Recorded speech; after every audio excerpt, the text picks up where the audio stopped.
আলু ডিম এগুলোর চপ তো খাওয়া হয়েছে, মাছের চপ কি খাওয়া হয়েছে? তো আজকে আমি মাছের চপ বানাবো।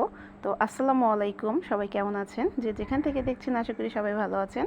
তো প্রথমেই আমি আলু সেদ্ধ করে নিয়েছি চপ বানানোর জন্য, 3-4টার মতো। এরপরে মাছটাও আমি হালকা হলুদ আর লবণ দিয়ে সেদ্ধ করে নিয়েছি, কাঁটাটা বেছে ফেলে দিয়েছি। তারপরে দুইটাই আমি সুন্দরভাবে ছেনে নিয়েছি।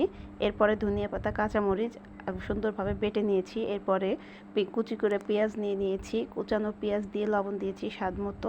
এরপরে দিলাম কর্নফ্লাওয়ার।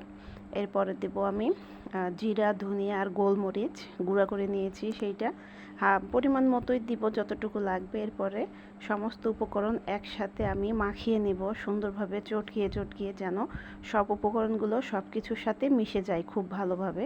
এরপরে এই মাছের পুরটা আমি বানিয়ে নিলাম আলুটার সাথে সুন্দরভাবে মিশিয়ে। তো বিভিন্ন ধরনের চপই কিন্তু আমরা বানাই বা বাজার থেকে কিনে খাই, এটাও কিন্তু একবার বাসায় ট্রাই করে দেখবেন কেমন হয়। এইভাবে সুন্দরভাবে আমি পুরটা বানিয়ে নিয়েছি।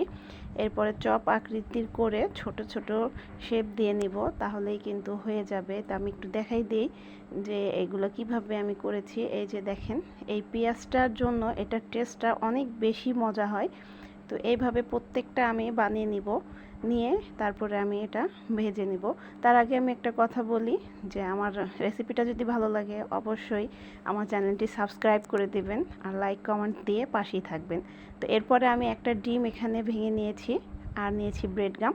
তো এইগুলো তো আসলে আমরা যে কোনো ফ্রাই বা চপ বানালে করে থাকি, এটা আমরা সবাই পারি মোটামুটি।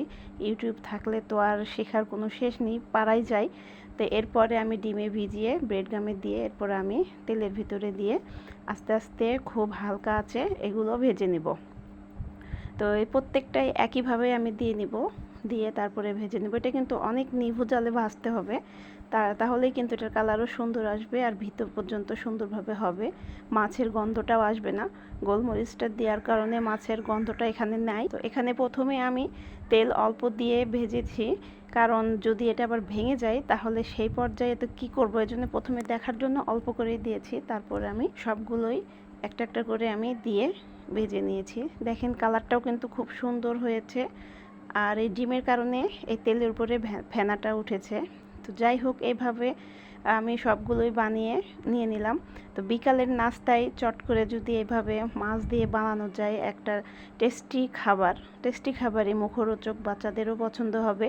আবার অনেক বাচ্চারা আছে যারা মাছ খেতে পছন্দ করে না, এইভাবে যদি মাছের চপ বানানো যায় তাহলে কিন্তু অটোমেটিক বাচ্চারা খাবে, তারা বুঝতেই পারবে না যে এটা মাছ। তো অন্য চপ বা পেঁয়াজু এগুলো ভেবেই খেয়ে নেবে। তো কেমন লাগলো আমার রেসিপিটি অবশ্যই কমেন্ট করে জানাবেন। সবাই ভালো থাকবেন, আল্লাহ হাফেজ।